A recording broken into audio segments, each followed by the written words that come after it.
From about the time that I was 8 till maybe I was a teenager, after school, I would always go to my grandparents' house. One particular day, I believe I was about 10 years old, we went and got the mail, and he was looking through the mail as he does. He opens up the letter, and he looks at me, and he says, "I can't believe it." And he says, "Could you imagine holding in a secret for 50 years and you finally get to say something?" Basically, what the letter was is that what had happened had been declassified. And so he started telling me the story. My grandfather was NBC chief engineer, director, producer. He did Bing Crosby, Jack Benny, all those. Now, he got married in 1942 to my grandma, Trudy Irwin, who was a singer with Bing Crosby and the NBC and all that.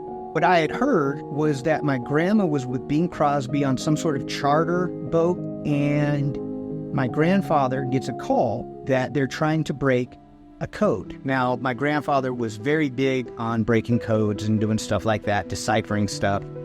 And because he's one of the top engineers, they call it. It's a top secret mission, and so this must have been 1944.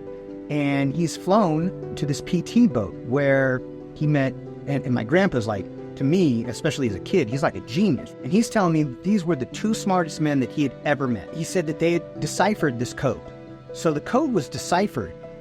And he said that you put it into this like little thing, it looked like a typewriter. Every time they put it in, it just wouldn't go. Supposedly you put in one code, it got you through the front door, and then you put in the code. So they could get in the front door, but every time they put the code in that was deciphered, it wasn't working. And I guess this had gone on for, about 24 hours of keep doing it and doing it and doing it. And it's, 8-10 hours before D-Day's going to happen. And they're telling the guys to go get sleep. This may be the last time you sleep, And they'd been up for a couple of days at this point.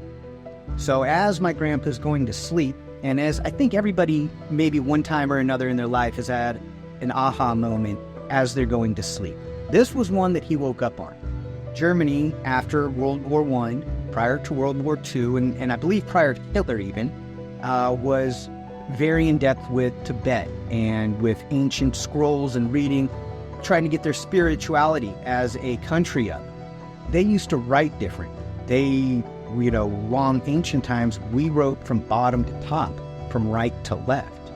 And so my grandpa got that aha moment and said, oh my gosh. And so they went back out, they took the original code that was deciphered, they put it in, they got through the front door, and now rather than entering it like how we do from left, from top to bottom, left to right, they entered it from the bottom to the top. That was one of those stories that I haven't told a whole lot of people about that.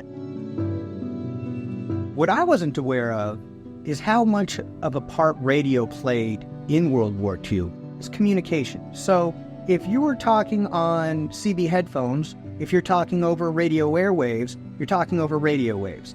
Now, if somebody encrypts the radio waves, those radio waves can't get out. Somebody has gone in and basically crossed all the lines so that nobody can talk to anybody else. Now, why is that such a big deal? Well, on a day like D-Day, they know that these beaches are heavily guarded. So we need reinforcements at Normandy Beach. We can't tell anybody, though, because all the wires are crossed. Everything's encrypted. So deciphering the code was basically untangling a bunch of wires. I actually was with him. I lived in Southern California at the time. I got the call that my grandpa probably wasn't going to make it. I took a plane up. I was with him. He said, share my story. That was one of the last things he ever said, share my story. Because prior to that, it was always conceal it. He said, share my story.